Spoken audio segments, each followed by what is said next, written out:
for step 38, attaching the servo, well, we've got to attach the servo to the spot that we built earlier in an earlier step. And if you remember, there was an option of whether you wanted the servo up and down, or which they called their standard placement. And that's what we're doing. We're doing the standard placement. So we're going to be sliding that into the front and screwing that in. And then there are these two pieces here that we're going to be using some screws to put that together. So there they are. And I've got the two plastic pieces right here. So I'll set this up and let's put this together. So I think what we'll do first is let's put these side pieces in. And there's two, which is interesting, and it may have something to do with when the body's on. Maybe it gives it some sort of protection. But you can see that this is where the ESC switch is going to go, and it could be on either side because technically these pieces are identical. So if we do this side first, you can see that we've got the first screw hole that's available that is going to go into this screw hole right there, and these are tapping screws, so we're going to put that onto there, and I'm going to start screwing that in.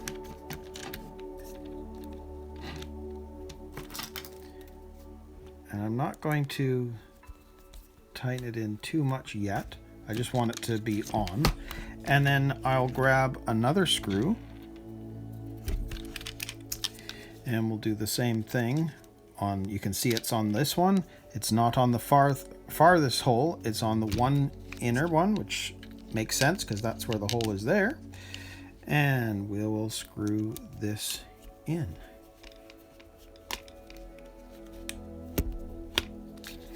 So I think I'm just going to turn this around, and that's going to give me the ability to hold that better. And again, I'm just going to go back and forth, make sure that it's actually going in properly. It seems like it's holding.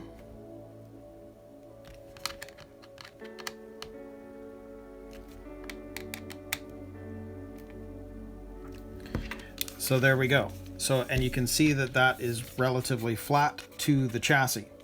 So same again with the other side. We'll grab a screw, and this will now be sitting like that. Put that hole in there and put that right there. And again, I'm just going to screw this in a little bit just to make sure it's grabbing, and then we'll put the other one in. Somehow the screw ran away. So again, we'll put this one in here. And you can see actually with this one, you probably can't see it there, but in terms of the hole position, we're actually using the last hole here, and there were only 3 whereas there were more on the other side. So we'll stick that through, and I think we'll do the same thing as we did on the other side, where I'll turn this upside down and we'll start screwing it in.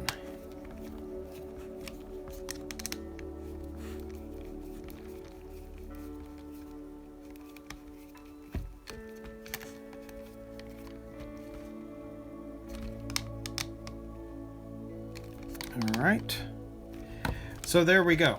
So you can see how that's supposed to sit in the diagram, and you can see here, one on this side, that's where it looks like the on-off switch would go, and on the other side you can see it's actually at the front. So one's at the back, one's at the front. So those two pieces are on. So now let's take care of putting the servo into the chassis. So now we're going to work on the servo. Now, I have taken a look at this, and there is something a bit of a miss, and I don't really like how it goes in, but I'll show you what I mean by that. So as you can see on the inside there, these are where we put in those nuts on either side. Well, this servo, and if we put the wire up and through as is intended, the servo itself has to go fit onto those ends and slide on, and we get it in place.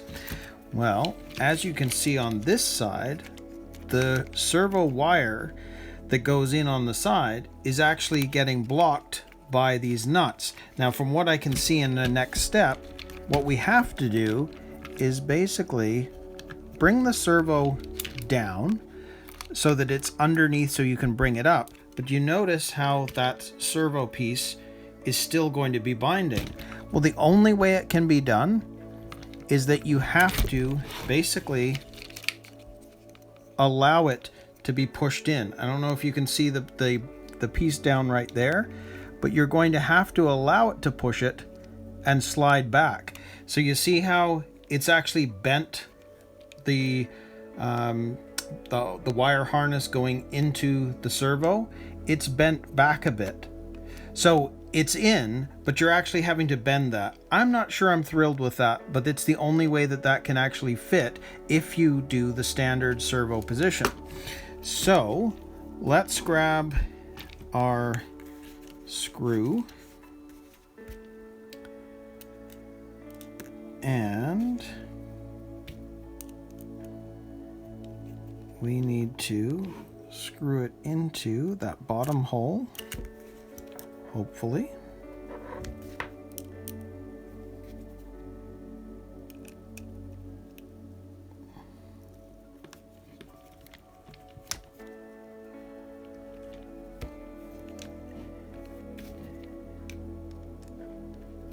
And there we go.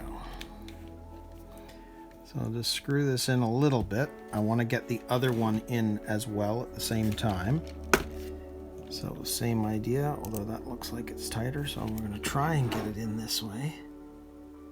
So I had to do this off camera a bit to be able to see what was going on, but the bracket that you put in here, I guess you could say the arms where the holes go in, and it's a one-piece thing. It's quite tight. So when the servo goes on, the holes aren't that visible. So if you put one in, you actually find that it doesn't really work on this side. So you almost have to get each of them started, and they'll kind of look like the screws are going in sideways because the holes don't perfectly align. And once you've got them in, it will start to pull things in properly so that you can actually continue to screw these down. So if I do that now, which I've done because I've managed to get this one in, now when I screw this in, it's grabbing. So I'm just going on either side and screwing it in all the way. But I'm going in on both sides just to make sure that it's grabbing evenly as we get this in. So now they're definitely in, and that's okay. So I'm okay with that now. But basically, because of the shape of the plastic, those straight up and down pieces kind of have their own they're bent inwards. So if you try to get both screws in at the same time, it'll be the easiest thing to do so that it will start to pull it out again so that you can screw them in straight. So there we go. There is our servo in place. So the last thing that we need to do is actually snap the arm piece onto the servo. And of course, we're going to do that with a pair of pliers. So we'll grab that and we'll grab this. Actually, we'll do it from, I think I'm going to do it from this side. It's going to be easier to do it that way because I can get this underneath. So if we've got that attached or in place, I'll grab the pliers from behind and we'll just pull that on in a second. There we go. So now that is snapped on. So there we have our steering servo in place and the arm in place. It's a pretty cool steering setup actually, because it's nice to have the servo be more of a direct drive to the wheels, which isn't that way on the CC01, which we'll look at again once both of these are built. But that is it. So step 38 is complete. So we're now going to move to step 39 and attach the RC equipment.